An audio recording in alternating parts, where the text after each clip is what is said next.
Bem, porque hoje, como todos sabem, é um dia de extrema felicidade para todos vocês. Hoje é dia do estudante, né? Todos nós somos estudantes. E, ao mesmo tempo, e tem uma simbologia muito grande por trás disso tudo, da coincidência, né? Do dia do estudante bater com o dia do advogado, né? Então, muitas daqui, né? Porque nós estamos somente com as nossas alunas, e o Mauro também, boa noite, também está por aqui.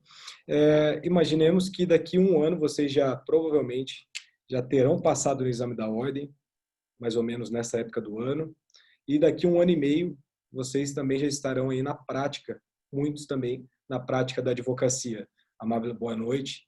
Então imaginemos que daqui 2 anos a gente vai começar a se encontrar em fóruns, a gente vai começar a se encontrar às vezes na parte contrária, às vezes de forma conjunta. Então, querendo ou não, vocês já estão muito mais para o final do curso do que para o início. Então, daqui a um tempo, nós se encontraremos aí nos diversos fóruns aqui da nossa região.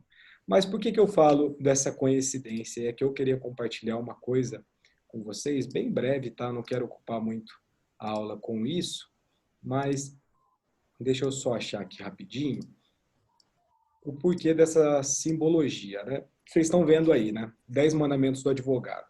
Quem escreve esses 10 mandamentos do advogado é um jurista uruguaio que chama Eduardo Culturi, né? Ou Culturi, né? Porque advém do francês. E esse jurista, ele escreve um livro, um livro pequeno, assim, um livro não muito grande, com mais ou menos, acho que 80 páginas. Antônio, boa noite. Mais ou menos de 80 páginas, que ele vai escrever, e o título desse livro chama Os Mandamentos do Advogado. E dentro do primeiro mandamento, a gente tem ali a consolidação desse dia de hoje, né? Nosso dia 11 de agosto, em que se colide duas datas que é o nosso dia do estudante e o dia do advogado. E o que ele fala logo no primeiro mandamento, ou seja, mais ou menos no caput, né? O que ele inaugura é que o advogado ele estuda. Por que ele estuda? Porque o direito se transforma de forma constante. Então, se você não seguir seus passos dos estudos, da doutrina, da jurisprudência, você será cada dia um pouco menos advogado ou advogada. Então, isso daqui a gente tem essa representação do nosso dia de hoje. Eu queria, então, externalizar meu cumprimento para todo mundo aí que tá como estudante hoje, mas daqui a pouco também estará aí nas bancas, nos escritórios, nos tribunais, enfim. Então, meu parabéns a todos e continuem aí nessa gloriosa luta que são os estudos, né? A gente não pode parar nunca, então seguimos, tá? Então, feita essa breve introdução que eu quis fazer na nossa aula de hoje, de forma simbólica, só para lembrar, na aula passada nós paramos ali, né, na nossa adoção póstuma e no nosso reconhecimento da filiação socioafetiva pós-mortem, tá? Eu falei para vocês que esses dois institutos, eles acabam não se confundindo, tá? Apesar de ter uma questão até mesmo de proximidade. Uma outra coisa, a internet de vocês. Aqui a Laís está revoltada no grupo, falando que está muito ruim.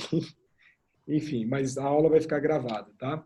Não sei aí, se travar, depois vocês assistam, mas me deem um feedback depois, se vocês estão me ouvindo bem, se está travando ou não. Como é que está aí para vocês? Então vamos seguir aqui. Tá rodando. Para mim tá ok. Perfeito. Pra mim aqui Então, também tá ok. Mas é que eu não sou de Cornélia também, né? Então... Tá, tranquilo. Então, ontem nós paramos ali na questão falando especificamente da filiação socioafetiva, né? Ali no que se refere às 3 características, né, que a gente tem que constatar. Lembrei para vocês que não necessariamente essas 3 características obrigatoriamente devem estar presentes ao mesmo tempo. Se elas estiverem, ótimo, mas às vezes elas não se encontram de forma conjunta, mas são o tractus, né, que é o nosso tratamento, esse comportamento que esses parentes, que são os parentes aparentes, né, ou seja, como essa pessoa ela é tratada dentro desse núcleo familiar, se ela é tratada como filha de forma ostensiva ou não, como que é esse tipo de tratamento.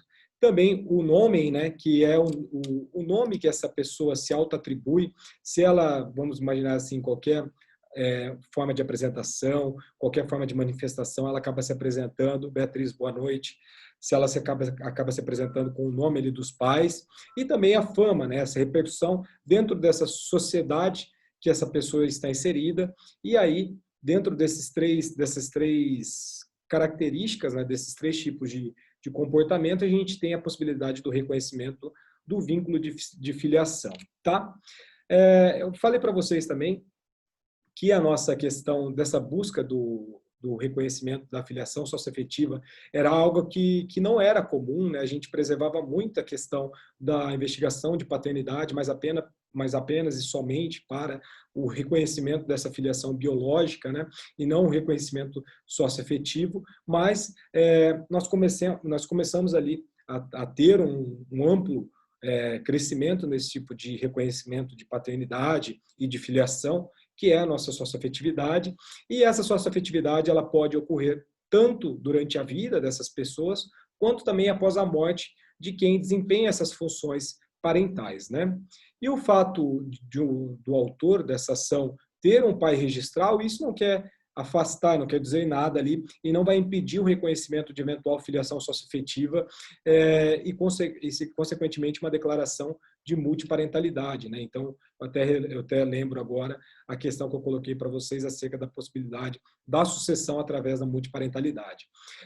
E ontem eu também quis dar uma distinção e acabei me atrapalhando um pouco da questão da adoção, dessa adoção e dessa filiação socioafetiva pós-mortem, né? Lembrando que a adoção ela pode ocorrer também após a morte. Ali eu fiz a diferença entre essa pessoa do adotando e do adotado, né? Se o adotado ele vem a falecer durante o processo, a gente acaba perdendo o objetivo, né, desse processo, e esse processo ele vai ser extinto sem resolução de mérito antes dessa coisa julgada, mas quando o adotante, né, acaba falecendo, a gente tem o percurso desse processo. Eu até falei ali para vocês que não necessariamente precisa ter um impulso dessa ação para se fazer o reconhecimento dessa adoção, né? Apesar da legislação falar isso, nós temos de forma consolidada na jurisprudência que essa prova inequívoca dessa intenção de adotar, né, seria o suficiente para essa pessoa ingressar em juízo mesmo posteriormente o falecimento dessa pessoa que tinha manifestado a intenção de adotar, tá? A nossa ação, portanto, de filiação socioafetiva pós-mortem, ela não pode ser confundida com a nossa adoção póstuma. Por quê? Porque a nossa ação de adoção, ela vai ter uma eficácia constitutiva da filiação ali desejada pelo adotante, tá? Já essa busca de reconhecimento dessa filiação socioafetiva pós-mortem dispõe de uma eficácia um pouco diferente da adoção. A adoção vai ter uma eficácia ali constitutiva dessa sentença. Já nessa filiação, esse reconhecimento de filiação socioafetiva, a gente vai ter uma eficácia declaratória, tá? Então, os efeitos dessa sentença serão diferentes. A nossa ação de adoção póstuma, dentro da regra do nosso Estatuto da Criança e do Adolescente, de forma específica dentro do parágrafo 6º do artigo 42, nós teremos ali dois pressupostos, né? Quais seriam esses pressupostos? Que essa ação de adoção já tenha sido proposta pelo adotante antes da sua morte. Eu falei que isso é relativizado pela jurisprudência, tá? Não tem problema. E o segundo pressuposto, que é o mais importante, que essa manifestação de forma inequívoca dessa intenção de adotar ali pelo adotante, tá? E, enfim, já na nossa parte do reconhecimento da filiação pós-mortem, a gente não vai ter essa necessidade desse reconhecimento, dessa vontade, dessa manifestação de vontade, dessa intenção de adotar. Por quê? Porque muitas das vezes a gente tem uma dificuldade de se manifestar essa vontade de adotar. E aqui eu trago um exemplo que aqui veio no nosso tribunal goiano.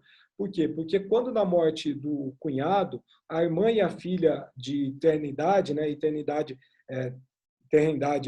é um conceito que vocês têm como começar também a se acostumar, porque é um conceito que diz respeito a crianças com pouca idade, geralmente ali até 10 anos de idade, e essas crianças ali, a irmã e uma filha dela, elas foram morar com o irmão.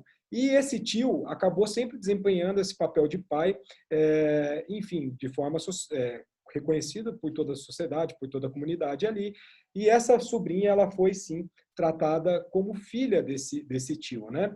Mas esse tio, ele não podia existir, não existia manifestação de vontade de adotar, por quê? Porque se ele acaba adotando essa sobrinha, o registro ele ia constar, né? Ele ia trazer uma relação incestuosa entre os irmãos. Então, a gente tem até, às vezes, essa impossibilidade dessa manifestação, motivo pelo qual, no nosso reconhecimento de filiação pós-mortem, não é necessário essa manifestação dessa intenção de adotar. O que basta aqui nessa filiação pós-mortem, né? Esse mero estado, dessa prova dessa posse do estado de filho, né? Então, essa prova desse estado de filho dentro desses 3 elementos que eu mencionei para vocês na nossa aula de ontem e agora também só para a gente não deixar as coisas jogadas aí sem finalizar a ideia. Avançando no nosso estudo, entendo que esse primeiro momento a gente vai dar uma ideia muito geral, mais aprofundada do nosso tema, porque depois a gente consegue pincelar com maior velocidade algumas questões lá para frente. Então, eu prefiro dar uma ênfase muito grande nesses herdeiros necessários, nessa questão da relação de parentesco. Depois a gente vai começar a tratar o casamento, a gente vai perder bastante tempo com o casamento, com a união estável a gente vai acabar não perdendo tanto tempo, porque hoje a união estável ela foi equiparado ali com o casamento, na Declaração da Inconstitucionalidade de 1790, mas agora, para avançar aqui no nosso estudo, a gente vai estudar acerca do falecimento desse pai, antes do nascimento, melhor dizendo, de um eventual filho dele, tá? Por quê? Eu digo pai, mas qualquer relação de paternidade, maternidade, tá? Isso daqui é indiferente. Eu estou falando da parentalidade no modo geral, com essa vinculação de filiação, tá? Então, quem vai figurar nessa primeira ordem da vocação hereditária são os descendentes. Isso é uma regra que está lá dentro do inciso 1º do artigo 1891 do nosso Código Civil. Então, os descendentes, os filhos, possuem ali, a primeira pessoa que aparece na nossa ordem de vocação hereditária, tá? E os filhos, eles são as pessoas ali de grau mais próximo, porque elas são descendentes de primeiro grau. Então, além disso, esses filhos, eles são herdeiros necessários. Então, quando a gente diz que uma pessoa é herdeira ou herdeiro necessário, vocês precisam começar a se adaptar, né, a conhecer esses termos e marcar esses termos na cabeça de vocês. Esses herdeiros necessários, e quando a gente tem a figura deles, a gente vai ter uma outra figura que aparece, que é a legítima, tá? Então, os herdeiros necessários, eles fazem jus à legítima. O que seria essa legítima? A metade do acervo sucessório, tá? Guardem isso. A legítima seria, então, a metade do acervo sucessório na regra do 1846 do Código Civil. E se essa pessoa for casada? Calma, não vamos se antecipar. Mas essa legítima é esses 50% em que ficam reservados, né? Esse 50%, nosso código, nossa parte das sucessões do código é extremamente patrimonialista e visa e resguarda muito esses herdeiros necessários. Então, quando você tem uma presença de um herdeiro necessário, você, pessoa que está ali, por exemplo, fazer um testamento, você não consegue fazer o testamento dos 100%, mas apenas de 50% do seu patrimônio. Por quê? Porque é metade desse acervo sucessório. Então, o que eu quero dizer com isso? Esse 50%, que essa possibilidade desse acervo sucessório, é a legítima. Você não pode tocar essa outra metade, você não pode tocar nela. Se você tocar, vai ser diminuído isso em uma eventual ação judicial, com possibilidade de anulação, com possibilidade, às vezes, até mesmo de uma nulidade, a depender do caso concreto, mas, via de regra, existe uma diminuição da questão estabelecida no testamento. Então, quando a gente tem a figura dos herdeiros necessários, a gente tem também a figura da legítima, e esses herdeiros necessários fazem jus à legítima. Mas, para esse filho fazer jus, ou filho, ascendente, ou cônjuge, a gente vai verificar isso daqui, ele precisa, vamos ficar aqui na figura do filho, né? A gente está tratando isso de forma específica hoje, mas esse filho ele precisa existir, ou ao menos estar concebido ali antes dessa abertura da sucessão. Se esse filho não for reconhecido, ele não vai desfrutar da condição de filho, e a ele, portanto, não vai ser transmitida essa herança. Calma que a gente vai chegar lá, tá? Então, ocorrido o falecimento do pai, da mãe, antes do nascimento desse filho, vai existir uma distinção que é feita pela nossa doutrina, melhor dizendo, pela nossa legislação, que é de forma até mesmo retardada, né? Uma questão que já deveria ter sido superada, que é a diferenciação entre esses filhos que são nascidos de um relacionamento de pessoas casadas e de filhos que provém, né, que advém de uma relação de união estável. Por quê? Vocês já bem sabem disso também, porque a gente estudou isso no semestre passado. Por quê? Porque no casamento a gente tem uma presunção de paternidade na regra do 1597 do Código Civil e na união estável nós não temos essa presunção de paternidade, tá?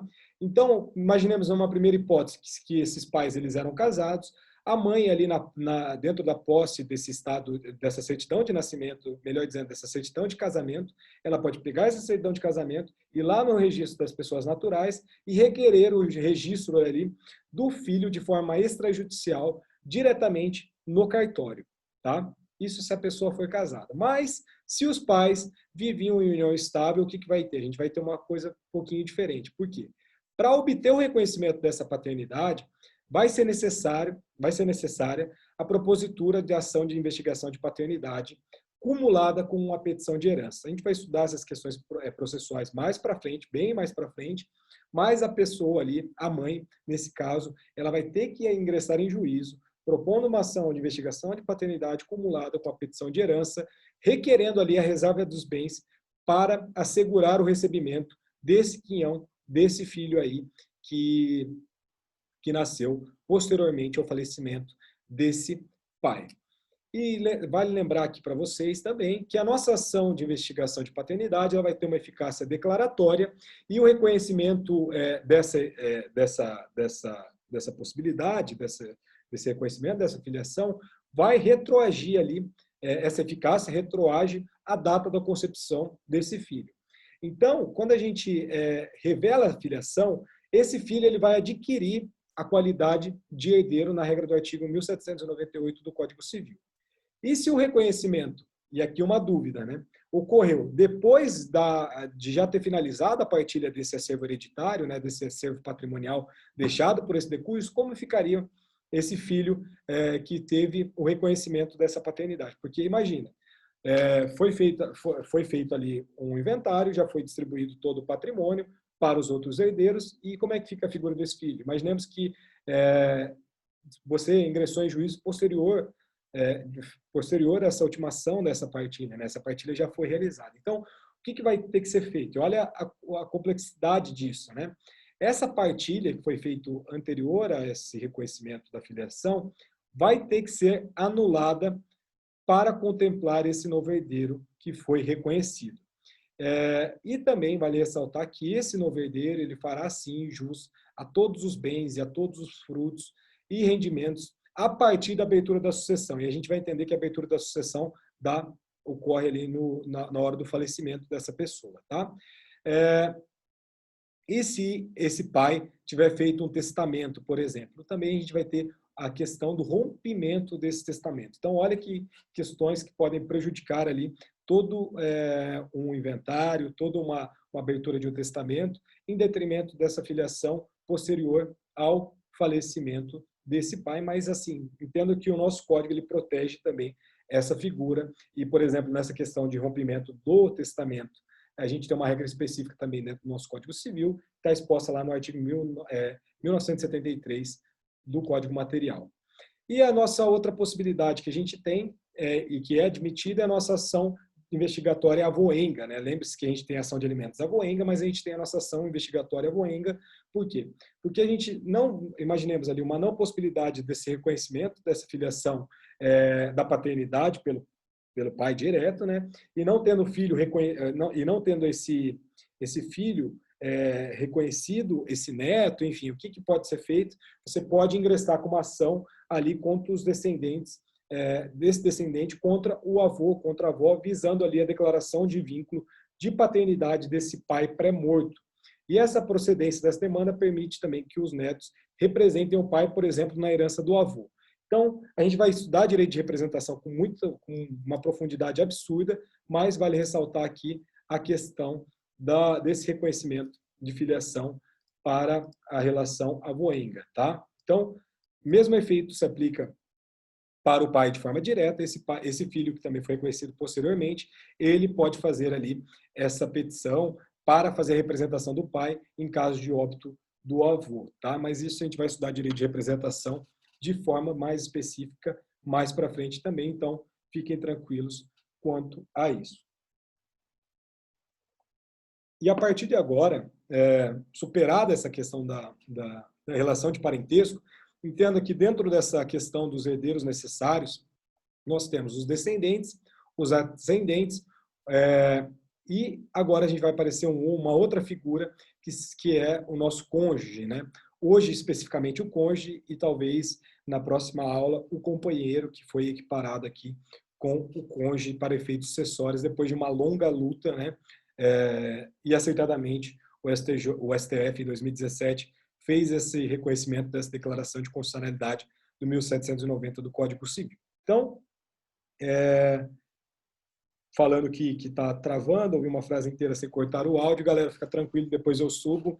Se alguém quiser sair por causa da dificuldade de sinal, eu vou subir esse vídeo para o YouTube, depois ir para o canal, para a plataforma em EAD, mas eu sei também que tem um povo que está conseguindo acompanhar sem dificuldades, então a gente toca o barco aqui e aí a gente flexibiliza também as questões do controle de presença novamente, tá?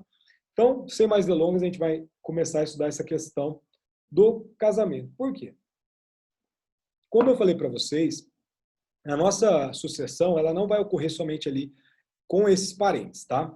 O nosso cônjuge, ele também vai integrar a ordem da vocação hereditária e esse cônjuge, na verdade, ele vai ocupar um terceiro lugar, uma terceira posição, que será uma terceira posição, por quê? Porque primeiro se chama os descendentes, depois os ascendentes e depois o cônjuge, tá? E a nossa lei, o nosso Código Civil de 2002, ele melhorou assim de forma considerável esse tratamento em relação a essa questão sucessória desse cônjuge e vai acabar concedendo um tratamento privilegiado que muitas das vezes esse cônjuge pode ter até mesmo um acervo sucessório superior até mesmo esses filhos desse falecido, dessa falecida, tá? Mas a gente vai entender isso também mais para frente. Minha preocupação hoje é que vocês entendam o Instituto da Meação, tá? Então, como esse cônjuge ele é herdeiro necessário, ele não vai poder ser excluído da herança. Então, se essa pessoa é herdeira necessária, por óbvio, vocês já sabem muito bem disso, já repeti para vocês, mas vou continuar repetindo, essa pessoa faz jus à nossa legítima, ou seja, essa metade dessa herança, se não existirem descendentes e nem ascendentes. Calma lá que a gente vai entender isso, tá? Então, dentro dessa questão dessas relações de casamento, vocês vão começar a se deparar ali acerca das questões do regime de bens, né? Por quê? Porque a gente vai preservar a qualidade de herdeiro dessa pessoa, independentemente do regime de bens adotados ali no casamento e da vontade do decujus, tá? Então, ainda que o nosso casamento, imaginemos, tenha ocorrido lá pelo regime da separação convencional ou obrigatória de bens, vamos ser assim mais polêmico, né? O convencional, que é aquela separação de fato total, né? Em que a gente não tem a aplicação da súmula 377 do STF, enfim. Essa condição de herdeiro, mesmo na questão do regime da separação convencional, vai persistir. Então, a gente tem uma outra questão muito interessante, que essa pessoa vai herdar mesmo que os bens do cônjuge sejam incomunicáveis, tá? E o viúvo ou a viúva, eles foram brindados ali com o que a gente passou a chamar de direito de concorrência aqui para efeitos sucessórios. Então, o que a gente está querendo dizer aqui quando a gente fala de direito de concorrência para fins de sucessão? A gente vai entender isso também mais para frente, mas já adiantando, essa pessoa ela vai receber uma fração mesmo se existirem herdeiros antecedentes. Inclusive, esse herdeiro, esse cônjuge, ele pode sim ser contemplada com um quinhão maior do que os próprios filhos. Por quê? Porque a gente vai entender também que pode ser garantida a quarta parte da herança para essa pessoa. Então, calma que a gente vai... entenda assim, vocês precisam ter uma visão geral hoje, e quando a gente se aprofundar lá na questão da distribuição da partilha, etc., a gente vai trabalhar com vários esquemas, com vários exemplos, mas a gente precisa entender essa visão, dessa teoria, vamos dizer, entre aspas, geral, acerca dessa questão do cônjuge perante a sucessão, tá?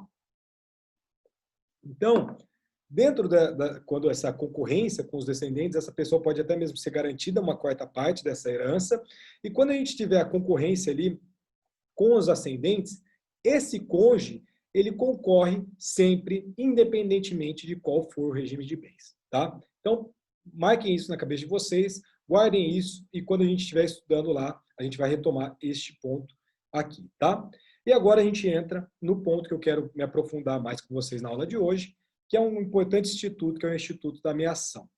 Por que meação? Primeira coisa que eu tenho para falar para vocês, é que a gente não pode confundir meação, e a gente estudou meação no direito das famílias, a gente não pode confundir meação com herança, tá?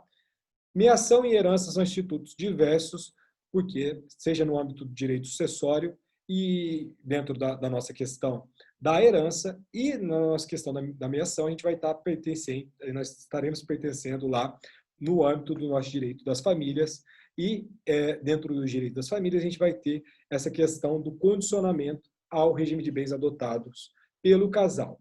Então, um grande doutrinador nosso, que é o Zeno Veloso, ele vai falar para nós que a nossa meação vai decorrer de uma relação patrimonial, ou seja, às vezes de um condomínio, apesar da ideia de condomínio ser bem problemática, mas uma relação patrimonial ali, de uma comunhão existente em vida dos interessados, e essa comunhão ela é estabelecida pela lei, tá? Ou pela vontade das partes.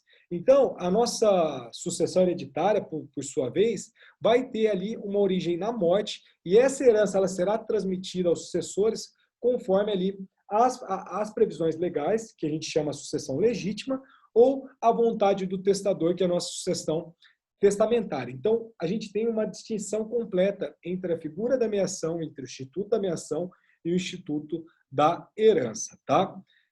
Então, tanto meação não é herança, a gente não pode confundir isso, que a gente não vai ter incidência do nosso terrível imposto de transmissão causa-mortes doações, que é o nosso TCMD, que aqui na alíquota do Estado do Paraná é 4% sobre o valor do bem, do acervo patrimonial deixado ali pelo decurso. Ou seja, se essa pessoa que faleceu tem um acervo patrimonial de R$100.000 e constituiu todo esse acervo durante um casamento, comunhão parcial de bens, o que a gente vai ter? A gente vai ter 50% de meação, ou seja, R$50.000, que não terá incidência de imposto, e os outros R$50.000, que aí sim é o acervo que a gente está querendo discutir, o acervo patrimonial da nossa herança, ali, a nossa herança propriamente dita, ali vai ter incidência desse imposto, que aqui no estado do Paraná é a alíquota de 4%. Então, a gente vai separar os 50% dessa pessoa, que é a meação, e os outros 50%, que é a herança, a gente vai ter a incidência de imposto, que é o nosso famoso e temível ITCMD. Então, a gente não tem essa confusão e a gente não pode ter essa confusão, tá? Lembre-se que os bens adquiridos durante a constância de um casamento, ou mesmo dentro de uma união estável, com o nosso contrato de convivência, adquiridos de forma comum entre esse casal, são chamados de aquestos. Lembre-se dessa palavra, aquestos, né? E essa palavra aquesto, ela provém do latim, que vai lá naquele significado de adquirido, ou seja, foi adquirido por esse casal durante esse relacionamento de forma comum, tá? E de um modo geral, a cada um dos cônjuges vai pertencer a metade desse patrimônio comum. Então, como é metade, aí também a gente vai ter a origem da palavra meação. Por quê? Porque a gente vai estar discutindo a metade desse acervo patrimonial adquirido ali de forma comum, tá? E essa dimensão, obviamente, vai depender muito do regime de bens adotados, desse regime de bens patrimonial, né, adotados por esse casal, tá? Então, quando chegar um caso para vocês, enfim, antes da gente discutir, antes da gente falar de sucessão, qualquer coisa, antes de falar de herança, a primeira coisa que a gente tem que se atentar é o quê? Ao estado civil dessa pessoa que faleceu, e se essa pessoa ela estava em uma união estável ou estava casada, qual que era o regime de bens adotado por meio, no caso do casamento, do pacto antinupcial e na união estável ali no nosso contrato de convivência, se ele existir, né? É bem, cada vez mais frequente, mas ainda é raro o nosso contrato de convivência.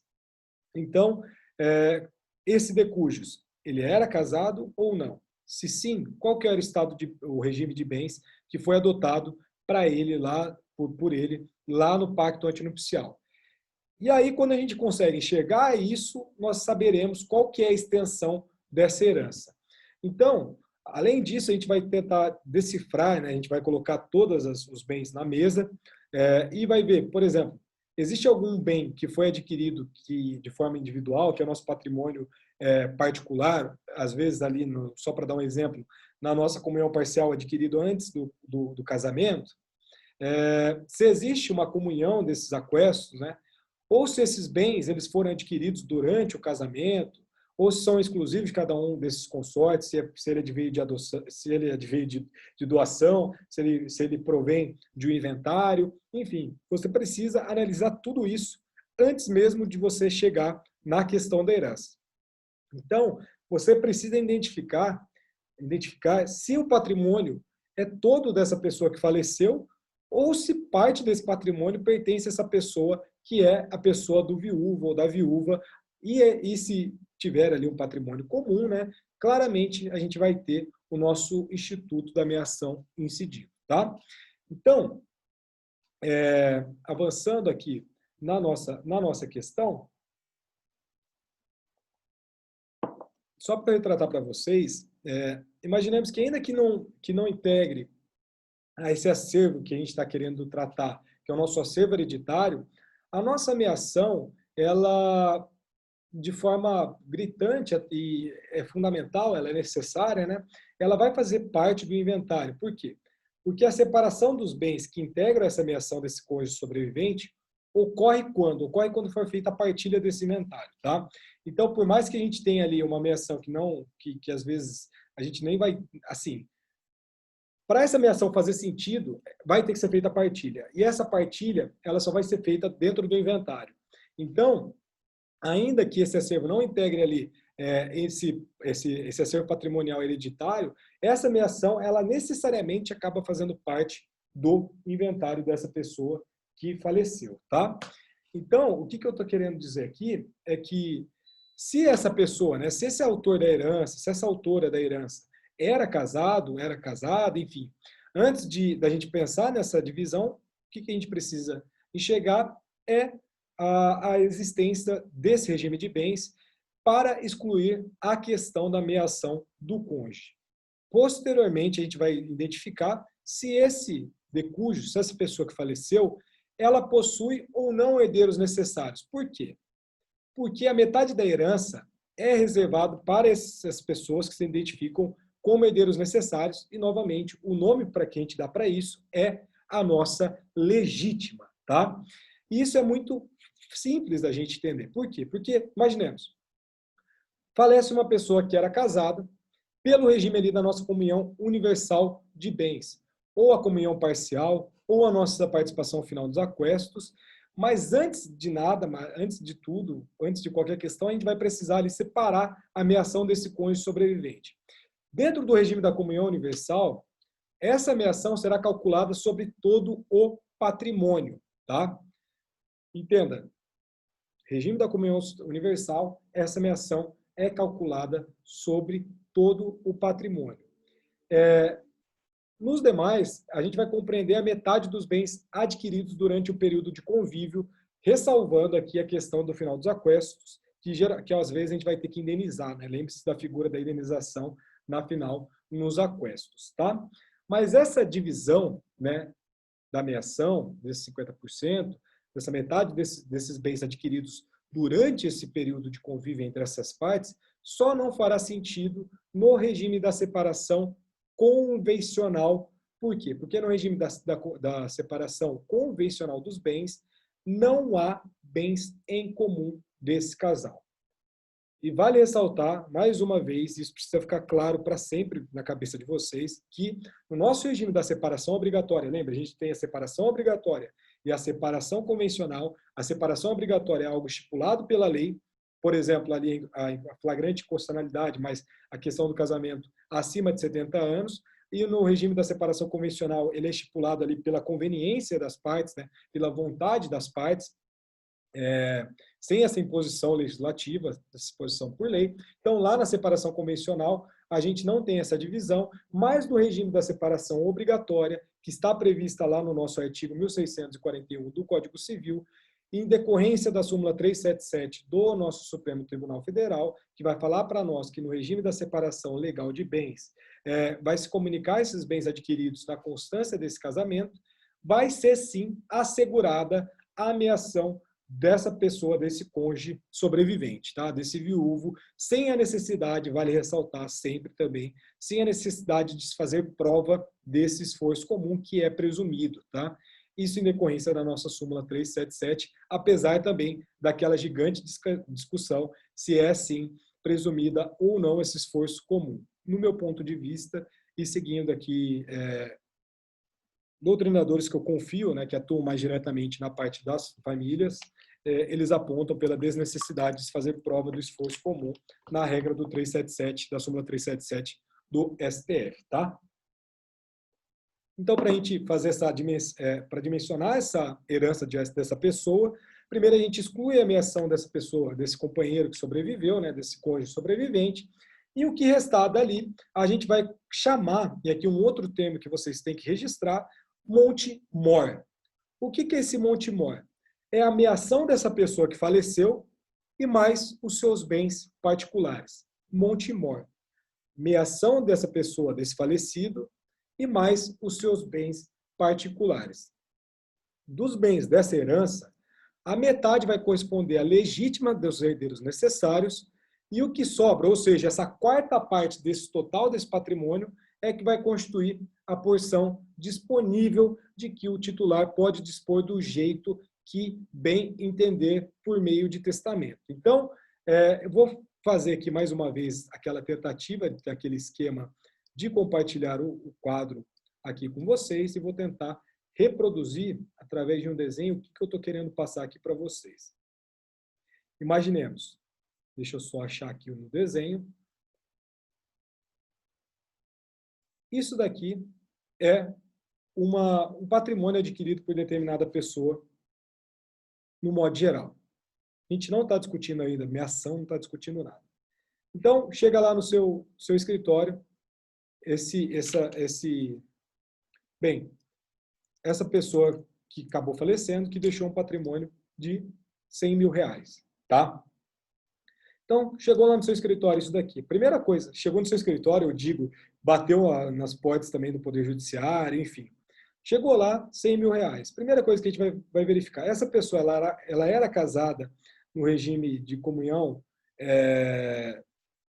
qualquer regime ali que se faça a reserva da ameação, ou seja, a gente isola a questão da comunhão universal, né, essa comunhão total de bens, e também isola a questão da separação convencional. Imaginemos o caso mais clássico, que é o nosso regime supletivo, que é a nossa comunhão parcial de bens. Então, essa pessoa tem um acervo hereditário de 100 mil reais. Então, a primeira coisa que a gente vai verificar, essa pessoa era casada? Sim, ela era casada. Então, a gente vai dividir esse patrimônio. Essa metade aqui, a gente vai chamar, vocês bem sabem, da ameação, correto? Então, a gente tem a ameação do falecido e a ameação desse cônjuge sobrevivente, tá? Mas, vamos imaginar aqui que esse monte mor aqui, então aqui a gente tem o isolamento através da ameação, mas a gente está querendo chegar no monte mor. Então, o que seria o monte mor? Imaginemos que seria isso daqui, ou seja, os 50%, que é a ameação desse falecido, e imaginemos também que essa pessoa que faleceu, ela tem um patrimônio que foi adquirido antes desse casamento, no valor de 50 mil reais. Então, a gente tem esses 100 mil, que dividido em 2 vai dar 50 mil, mais 50 mil, ou seja, tem um inventário de 100 mil reais, excluindo a ameação desse companheiro sobrevivente. Então, o que eu vou fazer aqui? Vou apagar tudo novamente aqui, vou limpar essa tela. A gente já fez a ressalva da separação dos nossos 50% da ameação, e a gente vai chegar no nosso monte mor. O que seria o nosso monte mor? Vamos lá. Seria a ameação do falecido mais esse patrimônio, que era o patrimônio particular. Nós verificamos que a ameação dele era 50 mil reais, mais esse patrimônio particular, que era os 100 mil reais. Confere? Então, feito isso, o que a gente tem? Esse 50%, que é essa ameação, tá? E aqui a gente vai dividir em mais duas figurinhas. Essa primeira parte da pizza aqui é o que a gente vai chamar, vamos lá, deixa eu só...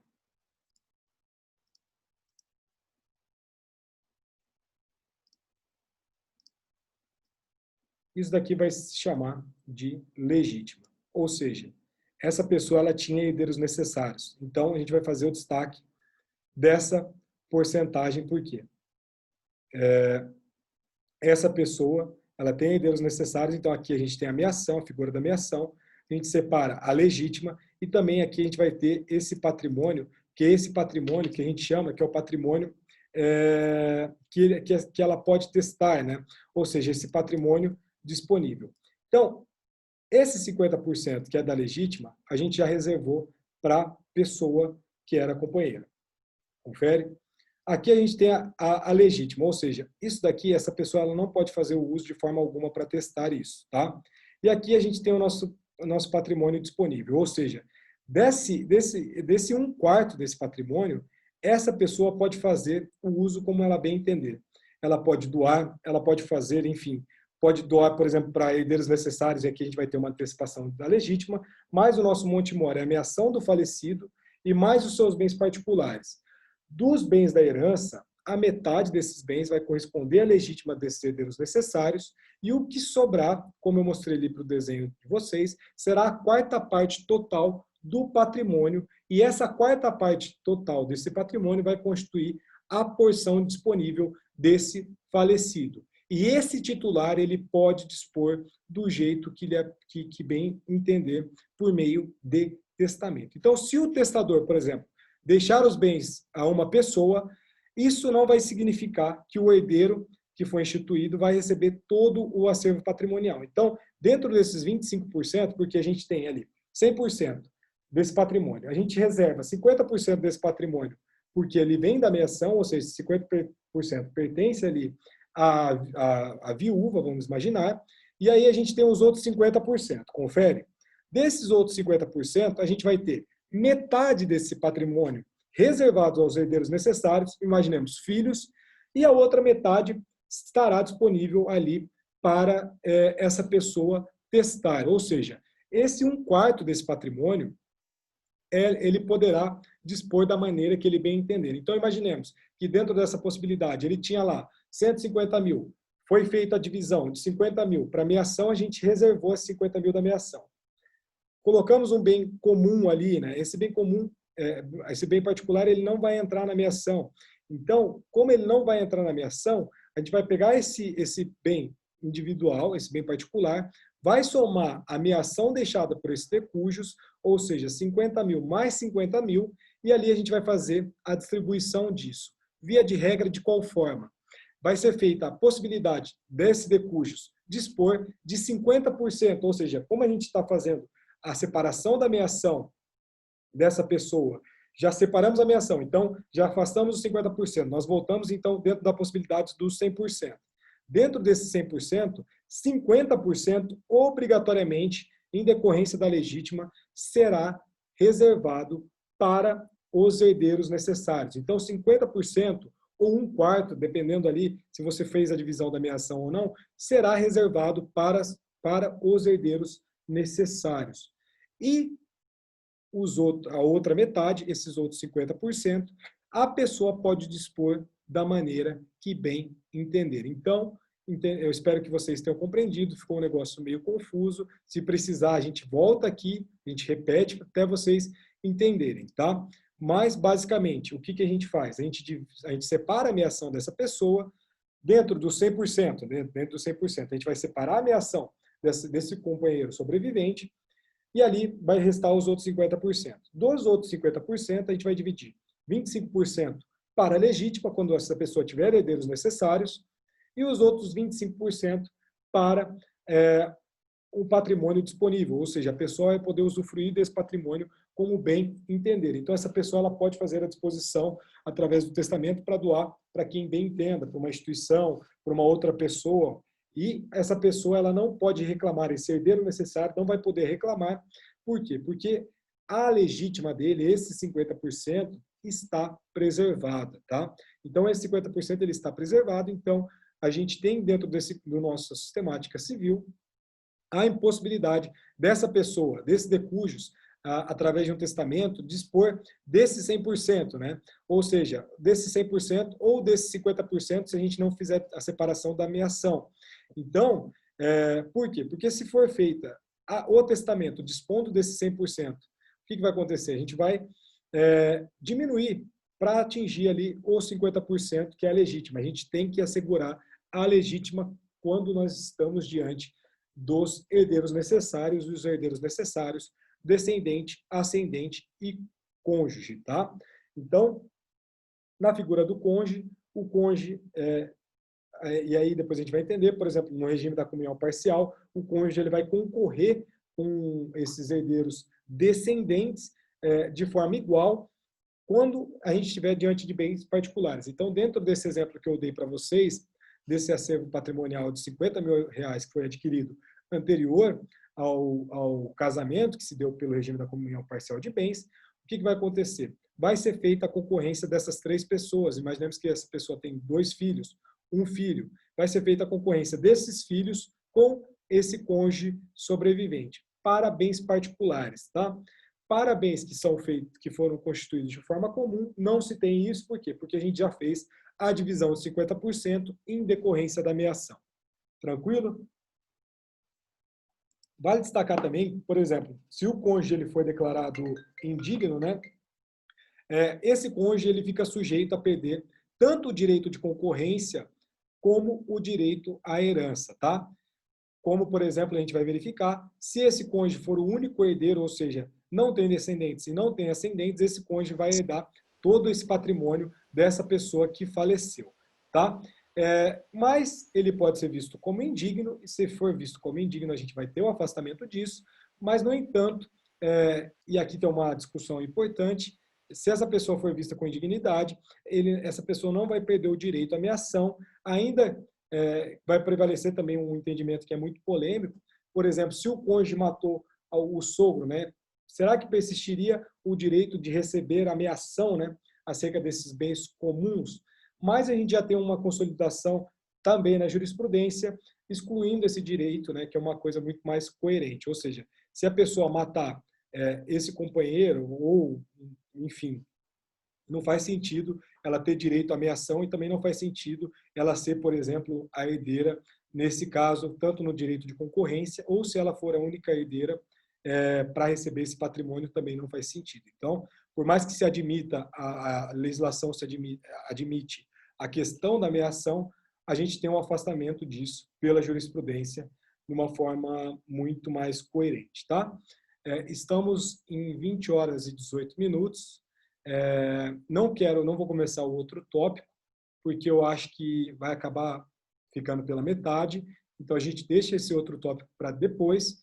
E eu preciso saber se vocês conseguiram compreender mais ou menos o que eu quis trabalhar acerca da meação. Se não, eu faço o desenho de novo e a gente vai de novo para a explicação.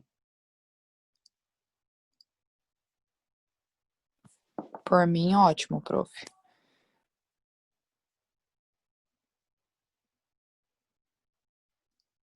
Então, entenda. Rapidinho. 1 minuto para finalizar. Patrimônio da pessoa. Chegou no seu escritório, chegou na discussão. Primeira coisa que você vai fazer, se essa pessoa era casada, separar esse 50%, porque esse 50% é meação. Dentro desses outros 50%, o que nós vamos ter aqui? A legítima, né, em caso de herdeiros necessários, e aqui o que se denomina, né, de patrimônio disponível, ou acervo patrimonial disponível. Então, o que essa pessoa vai poder fazer? Deixa eu desenhar aqui também. Essa pessoa, esse de cujos, essa pessoa que está fazendo esse testamento, ela pode dispor desses 25%, tá? Por quê? Porque aqui a gente exclui a meação, que fica reservado para o cônjuge sobrevivente, a legítima, que é para os herdeiros necessários, e esses 25% fica destinado, a pessoa pode dispor como bem entender. Se ela não dispor, claro que esse patrimônio aqui, esse patrimônio disponível, entra daí na herança, e aí vai ser feita a distribuição, a depender se é bem comum ou se melhor dizendo, lembrando que isso daqui, ó, essa parte aqui é o nosso monte mor, tá? Ou seja, é a meação do falecido mais os bens particulares deixados por ele, tá? E aqui, se ele não fizer a distribuição desse patrimônio disponível, esse patrimônio disponível vai ser a nossa legítima também. Então, vai integrar toda a legítima, mas 50% vai entrar no inventário, tá? Então, paro por aqui. Queria agradecer